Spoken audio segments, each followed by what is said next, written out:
ইসরায়েলের কুৎসিত চেহারা বিশ্বের সামনে স্পষ্ট করেছে অপারেশন আল আকসা ফ্লাড, এমন দাবি করেছেন হামাসের সিনিয়র নেতা খালিদ মিশাল। রয়টার্সকে দেয়া সাক্ষাৎকারে হামাসের সাবেক প্রধান বলেন, গুপ্ত হত্যায় সফল হলেও গাজায় ব্যর্থ হয়েছে ইসরায়েল। পুরো মধ্যপ্রাচ্যে একচ্ছত্র নিয়ন্ত্রণ প্রতিষ্ঠা লক্ষ্যে ইরানে হামলার পরিকল্পনা করেছে তেল আবিব, এমন অভিযোগও করেন তিনি।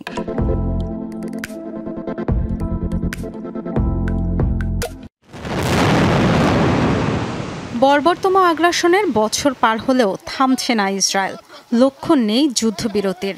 ইরান, লেবানন, গাজায় প্রতিরোধ শক্তির একের পর এক শীর্ষ নেতারা হত্যাযজ্ঞের শিকার।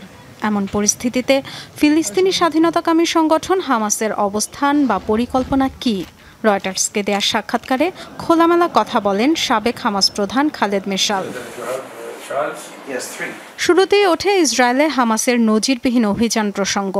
গত বছর ৭ অক্টোবর অপারেশন আল আকসা ফ্লাডের পরই শুরু হয়েছিল তেল আবিবের চলমান আগ্রাসন। খালেদ মিশালের দাবি, বহু বছরের নিপীড়নের প্রতিক্রিয়া ছিল হামাসের ওই অভিযান। ইতিহাস ৭ অক্টোবর থেকে শুরু হয়নি, বরং এটা একটা প্রতিক্রিয়া ছিল। নিপীড়িত একটি দেশকে অপারেশন আল আকসা ফ্লাডের দিকে নিয়ে যাওয়া হয়েছে। এই অপারেশন ইহুদি সাম্রাজ্যের কুৎসিত চেহারা প্রকাশ করেছে। এই অঞ্চলের মূল সমস্যা যে ইসরায়েলের দখলদারিত্ব ও একটি বিদেশি শক্তির উপস্থিতি। ৭ অক্টোবরের ঘটনা সেই বাস্তবতা তুলে ধরেছে। ইসরায়েলের প্রতি যুক্তরাষ্ট্রের সমর্থনের সমালোচনা করেন হামাস নেতা। বলেন, হামাস যুদ্ধবিরতি চাইলেও ওয়াশিংটনের ভণ্ডামি ও বেনিয়ামিন নেতানিয়াহুর একগুঁয়েমের কারণে তা সম্ভব হয়নি।